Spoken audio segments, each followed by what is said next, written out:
Today's Teach Me series comes from no one other than Carmelo Anthony. And now, if you've been following Carmelo Anthony's career as of late, he's going through a time in his career where, playing time is an issue.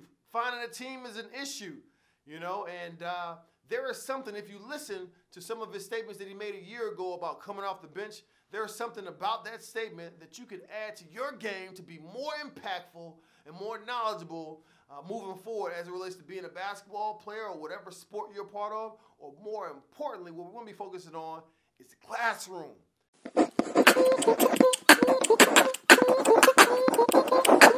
Hoop loud. Melo, I had two questions actually. The first is, how do you feel about starting at the four, or the concept of starting at the four, or even coming off the bench? And the second question is, Who, me? Oh. I guess that answers that part. I don't know where that started, where that came from. Hey, P, they said I got to come off the bench. Now, to be fair, Carmelo Anthony, before he made that statement, has never come off the bench before, like in his career. I don't know about high school, but I know in college he didn't come off the bench during his 1 year at Syracuse, and he didn't come off the bench in the league either. So to ask someone to come off the bench is kind of crazy. It's kind of, it could take you back. It could knock you off your feet a little bit when you think about it, and I get that. But the comparison I'm going to draw with coming off the bench has nothing to do with basketball at all. The comparison I'm going to draw coming off the bench has everything to do with your academics. Has everything to do with that.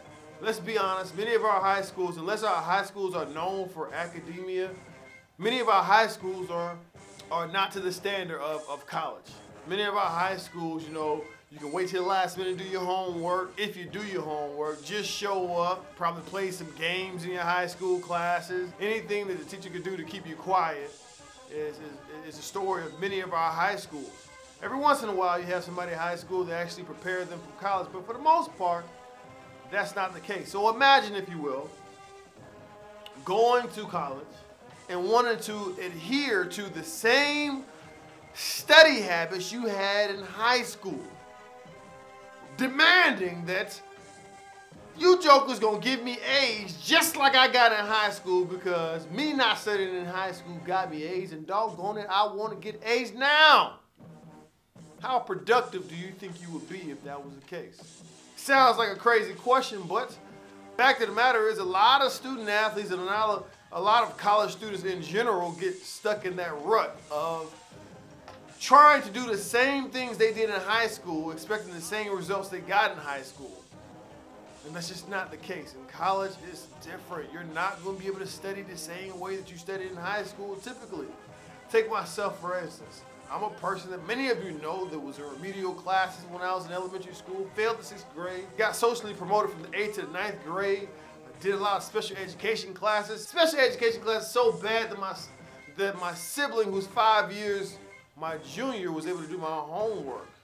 It's pretty bad. So when I went to college, I had to switch up the game as far as how I studied. I was able to get away with not really knowing how to study in high school because it was easier. That's one big secret that I want to share with you right now. Many student athletes, or many students in general, don't know how to study.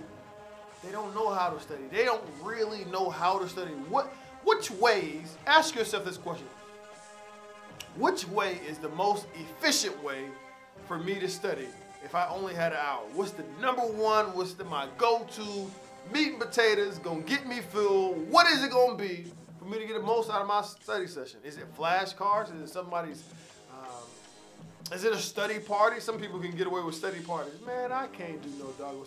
If you take me to a study gathering, ain't no study is gonna be happening. I'm gonna be talking about everything under the sun other than what I'm supposed to be talking about.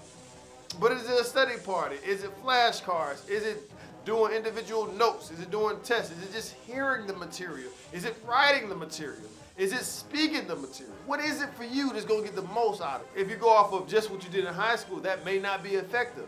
I don't want you to be like Melo in a sense of getting stuck in a rut of how you've done it in the past. Because to get to this next chapter, you may have to reinvent yourself as far as what's needed for you to actually be better moving forward. Melo may have to come off the bench. If you're serious about getting the ring, if you're serious about being the very best player you can be in this season of your life, you're 33, 34 years old. Things look different than when you were 23 years old, when you were 18 years old. Things look different for you now that you're in college in comparison to high school. It looks different. It looks different for you.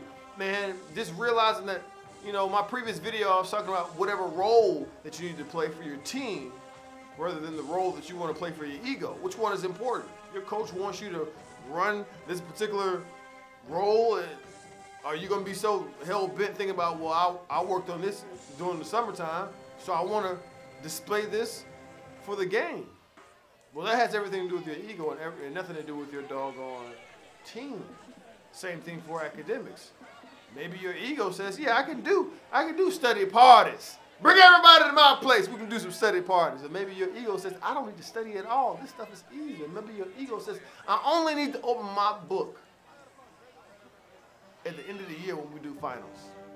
That's your ego talking. But what role do you need to play to actually be productive? What role is that? Stick to that.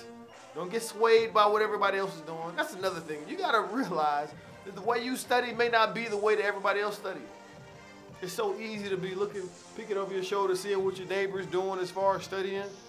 People study differently. They absorb information differently. Be able to reinvent yourself. Maybe you never had to ride the bench ever in your life, and this is the season of your life you have to do so. So what? The end of the game is winning.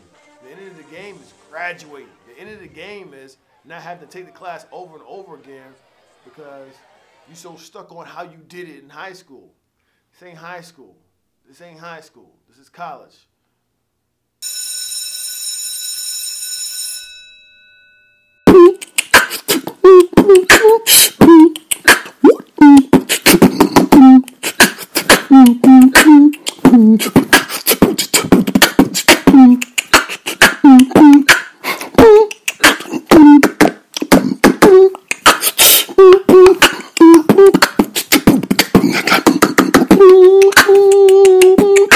Loud E.